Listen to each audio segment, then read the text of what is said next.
ગુજરાત વિધાનસભા ગૃહની કાર્યવાહીને નિહાળવા માટે ગુજરાતભરના ખ્યાતનામ કલાકારોને બોલાવવામાં આવ્યા હતા, જેમાં ઠાકોર સમાજના કોઈ કલાકારોને ન બોલાવવા મામલે ગુજરાતી ફિલ્મ કલાકાર વિક્રમ ઠાકોર મેદાને છે। આ મામલે તેમણે અગાઉ વિડીયો થકી પોતાની નારાજગી વ્યક્ત કરી હતી, ત્યારે વિક્રમ ઠાકોરને કેટલાક કોંગ્રેસી નેતાઓએ સમર્થન આપ્યું છે। સમગ્ર મામલે ધારાસભ્ય કિરીટ પટેલે જણાવ્યું હતું કે હજુ પણ વિધાનસભા કામગીરી બાકી છે, તેથી જે કલાકારો બાકી રહી ગયા છે તેમને સન્માન સાથે આમંત્રણ આપવું જોઈએ। આ મામલે ભાજપના અલ્પેશ ઠાકોરે વિક્રમ ઠાકોરને સમર્થન આપતા જણાવ્યું હતું કે સરકાર કલાકારોની સાથે છે અને અન્યાય કોઈ કલાકારને થયો હશે તો તેમના તરફથી અણવર બનવા તૈયાર છું। વિક્રમ ઠાકોરે જે દુઃખ વ્યક્ત કર્યું છે, જે સંવેદના એની સાથે અમે છીએ।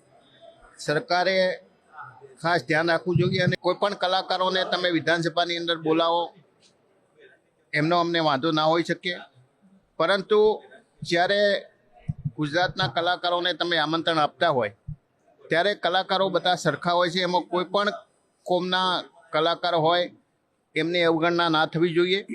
એટલે ઠાકોર સમાજની અવગણના થઈ છે એ વાત સાચી છે। સરકારે અને વિધાનસભાના અધ્યક્ષે આ બાબતે સ્પષ્ટતા કરવી જોઈએ અને ફરીથી વિક્રમ ઠાકોર સહિત જે પણ અન્ય સમાજના જે કલાકારો રહી ગયા હોય એમને ફરીથી આમંત્રણ આપી અને વિધાનસભાની અંદર બોલાવવા જોઈએ અને એમને જમાડવા જોઈએ। અગાઉના કલાકારો સાથે જે પ્રમાણેનું વર્તન કર્યું હતું, વ્યવહાર કર્યો હતો અને એમને જે પ્રમાણે માન આપ્યું હતું એ પ્રમાણે અન્ય સમાજના કલાકારોને પણ માન મળવું જોઈએ। ગુજરાતના જે પણ કલાકારો છે, કલા છે, સંસ્કૃતિ છે, આપણા સૌના માટે ગૌરવની બાબત છે અને ગુજરાતનું નામ દેશમાં ને દુનિયામાં રોશન પણ કર્યું છે। ત્યારે સબકા સાથ સબકા વિકાસનો નારો ખાલી ભારતીય જનતા પાર્ટી ચૂંટણીઓમાં મત લેવા માટે આપે છે, પણ જ્યારે ન્યાય કરવાની વાત આવે, સન્માન કરવાની વાત આવે ત્યારે દરેક જગ્યાએ ભેદભાવ જોવા મળ્યો છે। આ સરકાર 3 દાયકામાં બજેટની ફાળવણી હોય, વિકાસના કામો હોય કે અન્ય પ્રાથમિકતાઓ હોય, બધી જ જગ્યાએ ચોક્કસ સમાજોને સતત ભેદભાવ અને અન્યાય કરતી આવી છે। આજે એ સ્થિતિનું નિર્માણ કલાકારોના સન્માનમાં પણ થયું।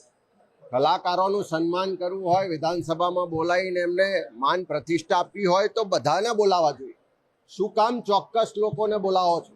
શું કામ તમારા માનીતા હોય એમને જ સન્માન આપો છો?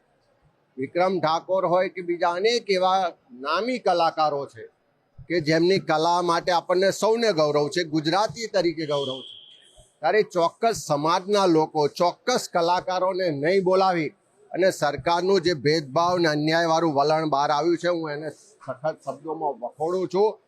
અને વિક્રમ ઠાકોરની જે લાગણી છે કે જમીન સાથે જોડાયેલા ગરીબ વર્ગમાંથી મહેનત કરીને આવનારા જે કલાકારો છે એ કલાકારોનું સન્માન નહીં કરીને સરકારે ભેદભાવની નીતિના દર્શન કરાવ્યા છે। વ્યક્તિગત હું ગુજરાતના તમામ કલાકારોનું સન્માન કરીએ છીએ, પરંતુ જે રીતે વિધાનસભા ગૃહમાં અમુક જ કલાકારોને બોલાવવામાં આવ્યા અને અમુક કલાકારોને બોલાવવા ના આવ્યા, અને એમાં ખાસ કરીને અમારા ઠાકોર સમાજના સુપરસ્ટાર, ગુજરાતી પિક્ચરના સુપરસ્ટાર વિક્રમભાઈ ઠાકોરને આમંત્રણ આપવામાં ના આવ્યું ત્યારે આખો સમાજ નારાજ છે। વિક્રમભાઈની નારાજગી વ્યાજબી નારાજગી છે, કારણ કે આ સરકાર હંમેશા તમે જો તો દરેક બાબતથી પક્ષપાતની નીતિ અપનાવી રહી છે।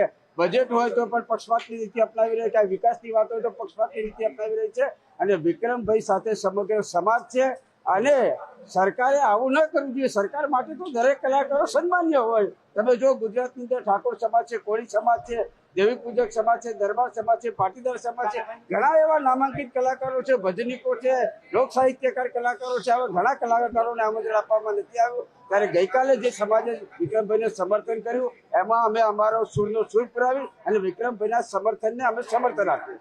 વિક્રમભાઈ એ અમારા સમાજનું રતન છે અને એના સિવાય પણ ઘણા બધા સમાજને એવી લાગણી છે કે અમને બોલાવવા જોઈતા હતા અને એ લાગણીને ધ્યાન ઉપર રાખીને અમે સમાજના જેટલા પણ આગેવાનો છે એ આગેવાનો અંદર પરામર્શ કરીને માનનીય મુખ્યમંત્રીશ્રીને ચર્ચા કરીને આવનારા સમયની અંદર પણ તેઓને પણ બોલાવવા માટેની અમે ચર્ચા વિચારણા પણ કરીશું એવું મારું પોતાનું મંતવ્ય છે કે એવું કોઈ વ્યક્તિગત વાત ના હોય, પરંતુ આપણે બધાએ સમજીએ છીએ, પરંતુ આ એક લાગણી કે સરકારી ઘણી બધા પ્રોગ્રામો થતા હોય છે અને એની અંદર ક્યાંક ને ક્યાંક કોઈ લોકોને બોલાવવામાં નથી આવતા, અમુક સમાજોને બાદબાકી કરવામાં આવે છે, એમાં પણ ઠાકોર સમાજને ખાસ. એટલે એ બધી વાત સાથે પણ અમે ચર્ચા કરવાના મૂડમાં હું પોતે તો છું જ, પણ તેમ છતાંય જે મેં 2-3 દિવસથી જે જોયું છે તે બાબતે સમાજની જે લાગણી છે એ લાગણી માન્ય મુખ્યમંત્રી સાહેબ સાથે ચર્ચા કરવા માટે હું પૂરો પ્રયત્ન કરવાનો છું. જો જે રીતે છેલ્લા કેટલાક દિવસથી જે રીતે નારાજગીની એક વાત આવી રહી છે, જે રીતે વિવાદ ચાલી રહ્યો છે, ગુજરાતમાં કેટલાક નામાંકિત કલાકારો આવ્યા, એમને સાથે સન્માનિત કરવામાં આવ્યા, ભોજન લેવામાં આવ્યું, આ પ્રકારના ફોટા મેં પણ સોશિયલ મીડિયામાં જોયા. ત્યારે સ્વાભાવિક છે કે ગુજરાતમાં સૌથી મોટો સમાજ એ ઠાકોર સમાજ, અને ઠાકોર સમાજની સાથે અનેક સમાજ, પાટીદાર સમાજ હોય, દલિત સમાજ હોય, રબારી સમાજ હોય કે પછી આહિર સમાજ હોય, દરેક સમાજના કલાકારો છે, બારોટ, ગઢવી, તમામ સમાજના કલાકારો છે. પરંતુ વિક્રમ ઠાકોર એક ખૂબ ખ્યાતનામ કલાકાર છે, ગુજરાતની ફિલ્મ ઇન્ડસ્ટ્રીના ખૂબ મોટા કલાકાર છે, જેને માં સરસ્વતીના આશીર્વાદ છે. એવા કલાકાર જ્યારે ત્યાં નહોતા, એટલે સ્વાભાવિક છે કે એમનામાં પણ નારાજગી થાય. ત્યારે હું 100% એમની વાત સાથે સહમત છું.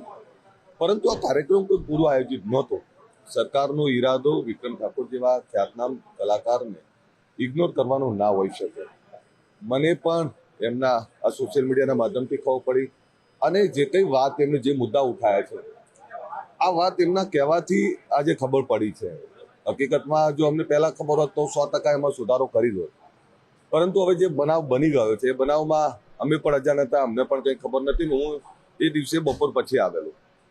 પરંતુ એટલું ચોક્કસ કહીશ કે સરકાર એમની સાથે સન્માનપૂર્વક વ્યવહાર કરવા માંગે છે. હું પણ કહું છું, અને મારી જવાબદારી છે કે વિક્રમભાઈ જ્યાં કહેશે ત્યાં સરકારમાં સન્માનપૂર્વક એમનું આમંત્રણ મળે.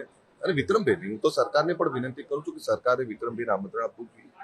અને વિક્રમભાઈની સાથે એ તમામ જે ખ્યાતનામ કલાકારો છે, નામાંકિત કલાકારો છે, જેમણે ગુજરાતની ફિલ્મ ઇન્ડસ્ટ્રીને, ગુજરાતની સાંસ્કૃતિક વારસાને જીવંત રાખવા માટેના જે લોકોએ પ્રયત્ન કર્યા છે, આવા બધા જ કલાકારોને બોલાવવા જોઈએ અને સન્માનિત કરવા જોઈએ.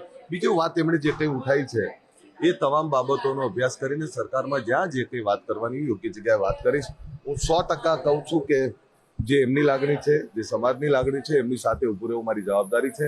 અને જે કોઈ બાબત હશે એમાં સકારાત્મકતાથી જે કોઈ નિર્ણય આવશે તો હું એમની સાથે છું. સાથે એ પણ વાત કરું છું કે સરકાર જે કંઈ બન્યું છે, અચાનક બન્યું છે, સરકારનો કોઈ બદ ઇરાદો નહોતો, અને એમનું સન્માન જળવાય એ મારી જવાબદારી છે. સરકાર પણ એમની સાથે છે, સરકારની પણ જવાબદારી છે કે સરકાર 100% સન્માનપૂર્વક વ્યવહાર કરશે. ને એમાં જ્યારે પણ વિક્રમભાઈ જે કંઈ વાત કરશે તો એમની વાતને વાચા આપવા માટે હું એમની સાથે છું.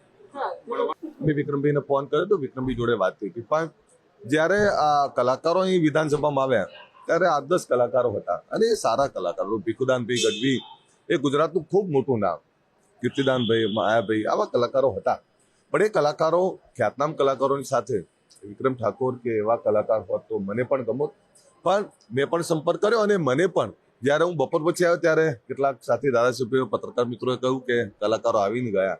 એટલે મેં કીધું કયા કલાકારો આવ્યા? તો પણ આપને કહું કે તમે જાણો છો, જેમ અમારા રાજનેતાઓમાં ગ્રુપ હોય એમ કલાકારોમાં પણ ગ્રુપ હોય છે. એટલે દરેક કલાકારોનું પોતપોતાનું ગ્રુપ એ મેનેજ કરતું હોય છે. અને આપ જુઓ છો કે હમણાં કેટલાય કલાકારોના વિવાદો પણ આવે છે, અંદર ઝઘડતા હોય છે. એટલે કલાકારોના ગ્રુપો અંદર એકબીજાનું લોબિંગ કરતા હોય ને એ પ્રકારે આ કાર્યક્રમ ગોઠવાડો એવું મને એવું લાગે છે. પણ વિક્રમભાઈને કહું છું ને, એવા એ કલાકારોને કહું છું કે તમારું જેનું કોઈ લોબિંગ ના કરતું હોય મને કહેજો. અલ્પેશ ઠાકોર તમારું લોબિંગ કરશે, તમારી વકીલાત હું કરીશ, તમારો અણવર હું બનીશ. પણ મારી એક વાત એવી છે કે બહુ સારા કલાકાર છો, સજ્જન કલાકાર છો, ક્યારેય પોલિટિકલ હાથો નથી બન્યા. ત્યારે તમે ગુજરાતને ખૂબ આપ્યું છે, ગુજરાતની સાંસ્કૃતિક ધરોહરને જીવંત રાખવા માટે ખૂબ આપ્યું છે. જ્યાં કંઈ ખૂટતું હોય મને કહેજો, હું તમારું લોબિંગ કરવા તૈયાર છું.